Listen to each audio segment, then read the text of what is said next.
So, fårikål is a very simple dish. It's just lamb and cabbage and some pepper and some flour and some salt. Basically everything that you already have in your cupboard. And we're gonna start with this Dutch oven. You can use a big pot if you want. Just gonna go ahead and drizzle a tiny little bit of oil just so that the first layer of things don't stick. And hopefully it'll help with maybe a little browning or add a little flavor. Who knows? This is the first time I'm doing this, as usual, so keep that in mind. Just gonna spread it out, make it look pretty.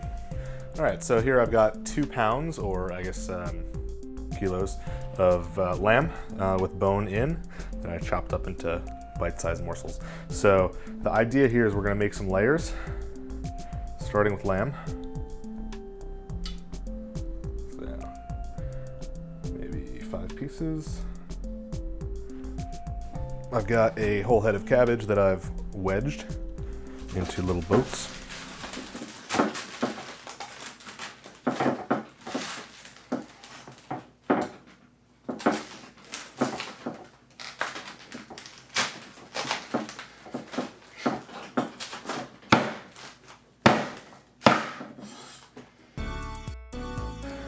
Put maybe just 2 on this layer. That did a little thick, so, but I did that because I don't want it to break down too much.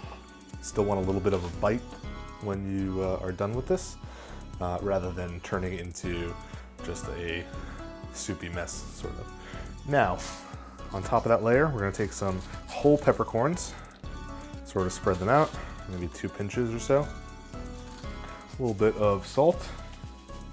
Yes, I've given up on fancy containers, so I'm just using the whole thing. And then on top of that, we're just gonna throw a little bit, maybe a pinch of flour, just so that as the water starts reducing, you basically build up a sauce, which sounds kind of tasty. So next layer, same deal, a little lameo, or goat or mutton or whatever you wanna use. Horse meat, I guess, if you're in Mongolia and whatnot. Can't vouch for that, because I've never tried it yet. Next layer of cabbage goes on top. I've got, probably should have sliced this thinner. Probably should have used a bigger pot, but whatever. This is experimentation 101. Here's a thin little piece. There's that. We've got the peppercorns scattered on top. I don't know how they're supposed to stay on top. They're just rolling down, but maybe it's just so that you keep the same amount throughout. That way you have a certain amount of everything. I don't know. Whatever. A little bit more flour on top. And then we get the last layer of meat. I'm kind of gonna sort of stagger these things a little bit because they're getting towards the top. But you get the idea. Got like sort of a hole in the middle there. I wonder, I should put like a surprise in there. Whoever finds it wins happiness for life. Okay, there's last layer of cabbage. We got a wedge and some leaves left over. So I'm just gonna throw these leaves in there as well. Maybe I'll fill the hole with the leaves. Okay. And finally, a little bit more of the usual peppercorns. Those ones stayed on top. Some salt. And a little bit of flour. Simple, easy peasy. I like this already. So I've got some water that I already boiled, and I'm gonna sort of measure that out to about 750 mils. Not quite a liter. If you have a bottle of wine, you could use a bottle of wine, but that might get a little hot. And we're gonna cover this up. And I've boiled it so that we're at temperature when we're doing this, rather than starting from cold. So I'll turn that on high, cover it up. We're gonna bring it to a boil. All right, so this guy is at a rolling boil. We're gonna lower the heat down a little bit, down to about medium. and we're gonna let that simmer for 3 hours. And we're gonna check about every hour or so. You just wanna make sure that there's enough water in there that it's not gonna dry out and burn. But other than that, that's it.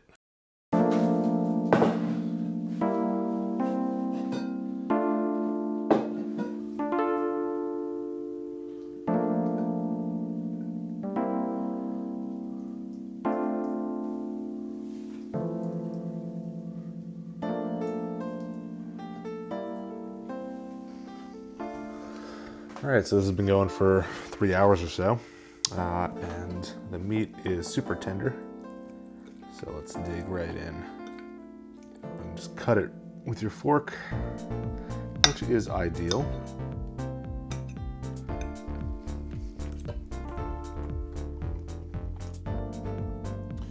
So, interesting thing happens. I think the broth kind of must have sucked up all the flavor, and let me get some of that going on just to double check. But the meat itself and the cabbage kind of lost a lot of their flavor. And you can see, look at this broth is just absolutely dark brown. You can see it's basically a gravy. So maybe that'll impart a little bit more of the lamb flavor. Absolutely, all the flavor. You have to put this gravy basically on top because all the lamb flavor and the salt and pepper have gone into that. So it's kind of interesting because, yeah, the lamb, it's very delicate. It doesn't have that gaminess that a lot of times you'll find in a lamb dish. But once you dip it in here, it sort of regains a little bit of richness.